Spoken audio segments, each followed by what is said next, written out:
Good morning. This is Carrie Freeman. Welcome to My Left Ear. It's December 4th, and I have stuff to talk about, but I threw this together, so forgive me if I fumble or I get confused, because I threw this together because I just really wanted to make contact and talk to you guys today.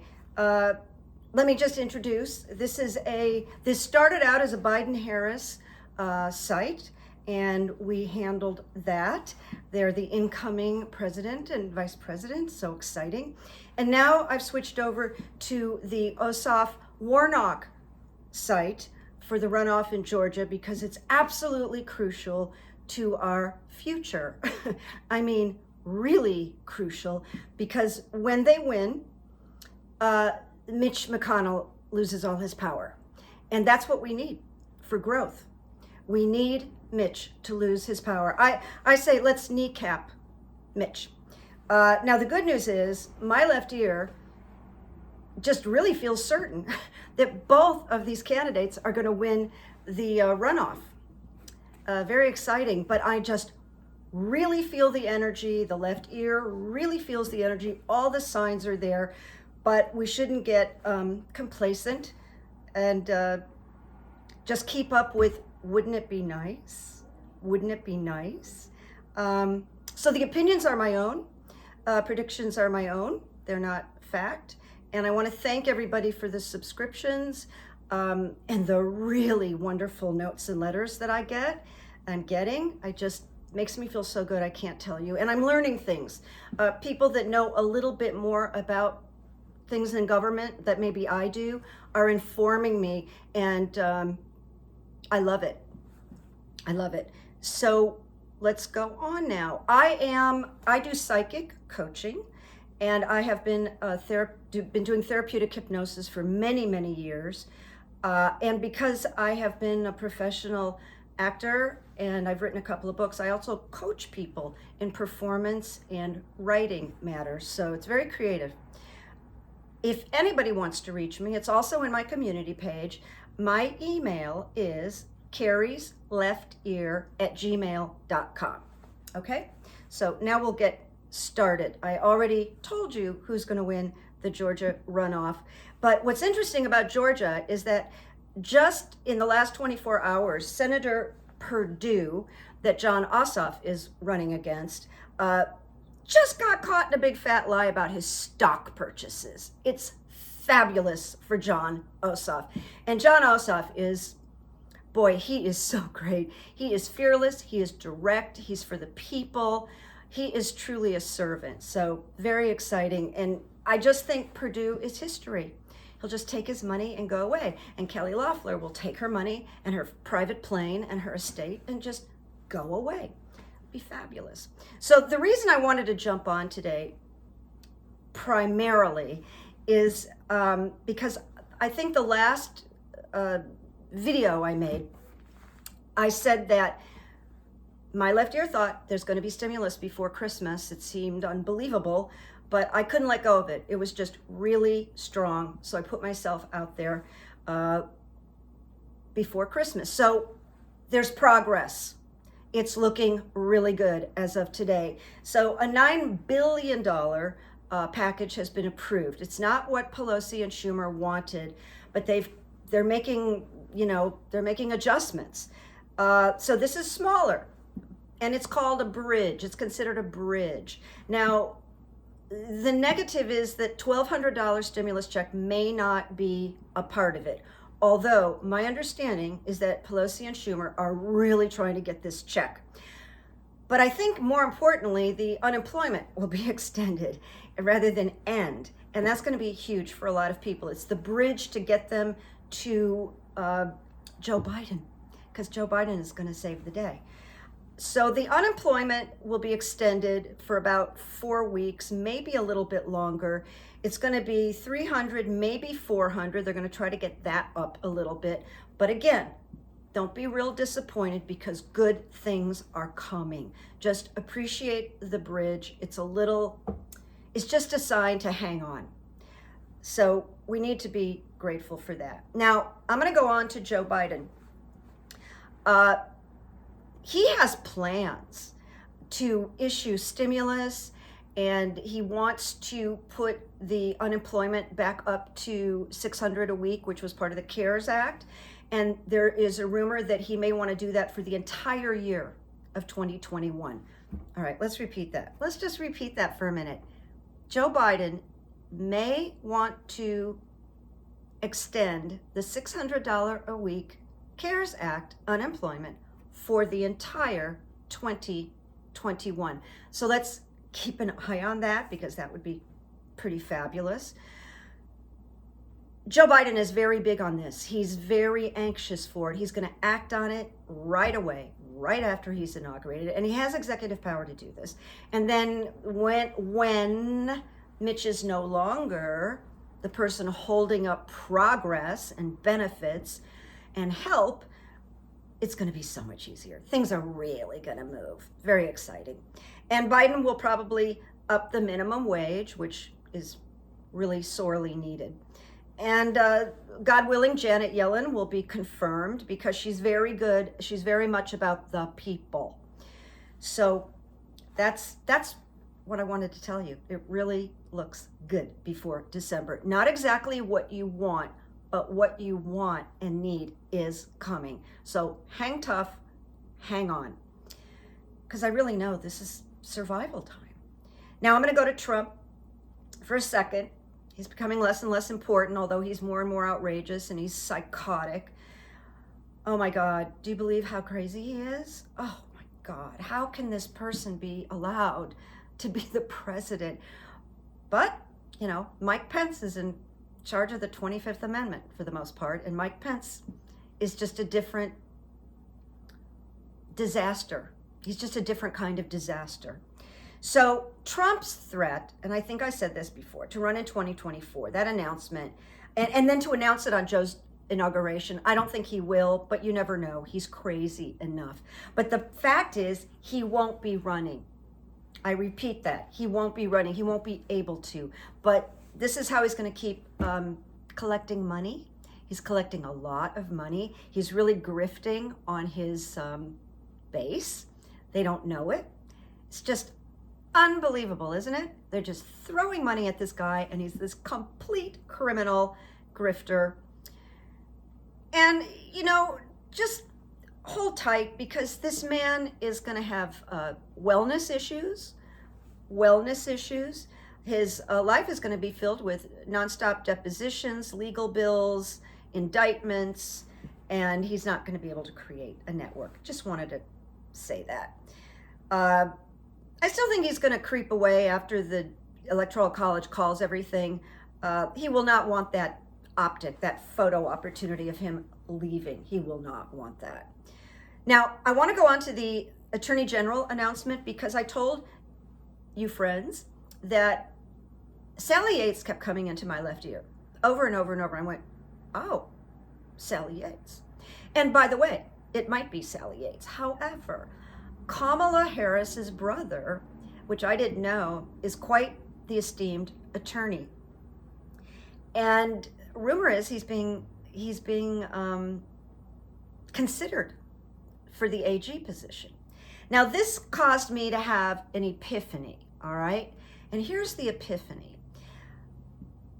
I would say among GOP members that are kind of radical, like Lindsey Graham and so on and so forth, there's fear of an AG coming into the system that has been in the system before and was fired or had problems with Trump.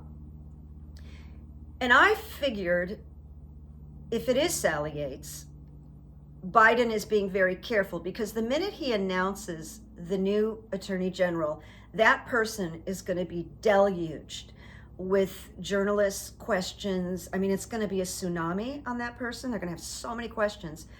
And I think he's protecting. But here's the benefit of appointing perhaps Kamala's brother, who I understand has incredible credentials, all right? Aside from the fact he's tall and handsome. I saw a picture of him. He won't be so controversial. He won't have a history with Donald Trump. He won't have a axe to grind. And I think the GOP might be more inclined to confirm someone like that won't have an axe to grind. I know this is a big issue with Lindsey Graham, although Lindsey's not going to be around for the long haul. He's going to be investigated next year. People really want his election interference looked into in Georgia. So keep an eye on Kamala's brother. Now, I did this so fast today. I told you I was going to make mistakes and I wasn't going to be perfect. I didn't write his name down. I'm so sorry. I so apologize. Easy to look up. So that's where I'm at. That someone sort of unknown may come in to be unthreatening, to be neutral. Because we can all imagine, as long as Trump can talk, being the victim and it's a setup and a witch hunt, blah, blah, blah. But with someone that has never been in the government and can do this, not so much. We'll see. I happen to love Sally Yates, though. Really do. I have, what do they say? I have a something to pick. I have a bone to pick. I have a bone to pick. I think that's the saying. It's with the Democrats. There is a list of Democrats who have been seen in public without their masks. And I'm spitting mad about it. I'm like, how can you be so stupid or so entitled or so arrogant? Because anybody from the GOP that sees one of these individuals, which I'm going to name, without a mask, they've got artillery. And then the Democrats who didn't wear a mask, who got caught, are going to look like hypocrites. And we've been calling the GOP hypocrites. So I'm calling out these people because they need to be called out. They need to be accountable. This is really serious. They're not walking the walk. Really upsets me. So here's my little note thing. Gavin Newsom was seen at a restaurant. Feinstein was seen in two places without a mask, an airport and the chambers of Congress. Nancy Pelosi, when she had her hair done, when you walk to room, you should put the mask on. The mayor of Denver put out a message, everybody should stay home, don't travel, and he got on an airplane. Okay, wish I could make it up. The mayor of Austin, don't travel, and he sent that message from like Cabo. He was on a trip in Cabo. And Governor Cuomo evidently was planning a family Thanksgiving and somebody got wind of it and he backed off of it. I'm very, very disappointed in these people. I'm still a Democrat, but I just can't believe the stupidity, the arrogance, the entitlement. I don't know what to call it. I just don't get it. But I might be right. So I want to share one more thing because there's time. I haven't gone over it all. I had a friend over for leftovers for turkey, and she does tarot, and we decided to put out a bunch of tarot. We had quite a fantastic reading with the tarot cards, and then I pulled the runes, which I love the runes, and my book of runes is really very magical. It's maybe 50 years old, and when my best friend died, she was suffering from cancer, but she lived in Orange County, which is on fire right now, but about 2 hours from me.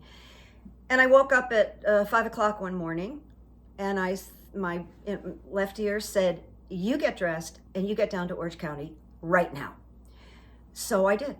I got dressed, ran out the door, and got down to Orange County, 2-hour drive. And I got there early in the morning. And as I pulled up, one of Karen's nieces happened to just walk out the front door. And she said, how did you know? And I said, know what? And she said, Karen just passed a half an hour ago. So I said, well, I didn't know, but my spirit woke me up, and that's why I'm here. So I walked into her room, and I just sat next to her bedside. She was ravaged with cancer that she hid from me. So she had lumps everywhere. She had lumps on her scalp. She had lumps on her chest. She had lumps everywhere, cancers.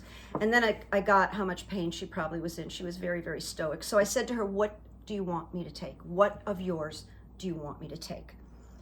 And I turned around, and right behind me was the Book of Runes, and there's pebbles. There's pebbles that go with this.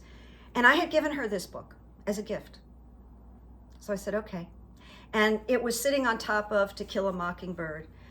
And I took the To Kill a Mockingbird, and I took the runes. So Thanksgiving, I threw the runes on what's up with Donald Trump. What's going to happen with Donald Trump? And honestly, I think it's worth reading to you because it's pretty amazing. And this, I have this with these runes that always give me an answer, a really good answer. So this rune that was picked is about defense, avertive powers. So I'm just going to read because it's so good. As we are tested, we fund the power to avert blockage and defeat.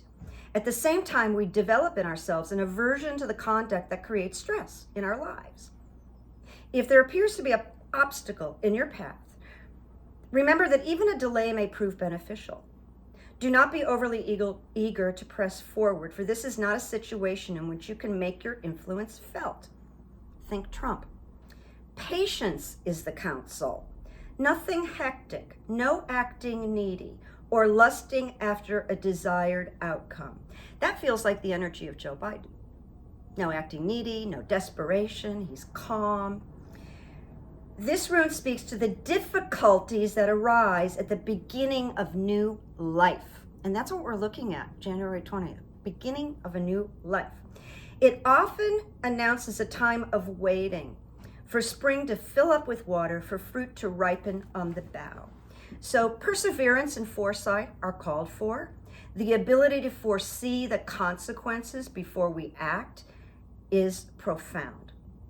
So I just wanted to share that because it was really talking about all the difficulty that we've been through and that we've been averting, and that we were coming into this next time, which is only about 3 weeks away. No, it's more than 3 weeks, sorry. I'm rushing it because I can't wait. All right, so now I have a little tiny story to tell you that has to do with my left ear. My neighbor Amanda came up here yesterday, and I wanted to show her something, get her opinion on something. And she said, oh, I forgot to tell you. I was with my friend blah blah, and we were talking about psychics and tarot readers, and she said, oh, I really like Linda G. Now, all my friends know about Linda G, and they've known about her, for a year, because I told all my friends, watch Linda G. So this woman, they was talking about Linda G, but the friend of Amanda said, oh, but I found somebody new that I love, and it's called My Left Ear. And Amanda said, are you kidding me? That's my neighbor. Because I got people contacting me from Ireland and Australia, and this was like downstairs. I just thought, wild, huh? Wild synchronicity. Made me feel really good. All right, here we go with the quotes. And by the way, 2 of you researched me and found my ebook on Amazon. It was so exciting because I didn't talk about it, but 2 people found it and downloaded it, and they're really loving it. They emailed me, so I thought, okay, well, I was gonna wait to talk about it, but I'm gonna make a video tomorrow to describe my ebook, and it's called Good Evidence and Positive Focusing, and it's about manifesting. It's about raising your energy, and it's a process that I've been doing for many, many years that I created. I'm going to tell you how I found it. So I'm going to do a video tomorrow on good evidence, so people really know what it's about. I hope I haven't talked too fast. I'm a little wired today. I had a blood test this morning, got up and drank a bunch of black coffee because you can't have cream and sugar or anything, and I think I'm a little wired, so I apologize. Here are the quotes. The quotes are on change. I just decided to do, because we're right in the middle of this. We're not here and we're not there. It's like we don't really have a president, and we're coming into a terrific president. So we're all about this change, making adjustments for COVID, just changing our lives. We've just had a whole year of having to be flexible and adjust. So I thought change was a good subject. Here it is. This is by Gail Sheehy, who wrote a famous book called Passages and many other books, and she's very wise. She says, if we don't change, we don't grow. If we don't grow, we aren't really living. So I want to say we're really living because we're really growing, even if we don't want to, right? I'll repeat it like I always do. If we don't change, we don't grow. If we don't grow, we aren't living. I love it. Hope you like it. And the next one is by famed philosopher, teacher, Alan Watts. He wrote, "The only way to make sense out of change is to plunge into it, move with it, and join the dance." He was a renegade. He was really interesting, man. The only way to make sense out of change is to plunge into it, move with it, and join the dance. Alan Watts. So I'll see you all tomorrow. And as I always say, make peace, make memories. And here I have to push the button, so I always go, bye-bye. Bye-bye, like they do on an airplane. Bye-bye.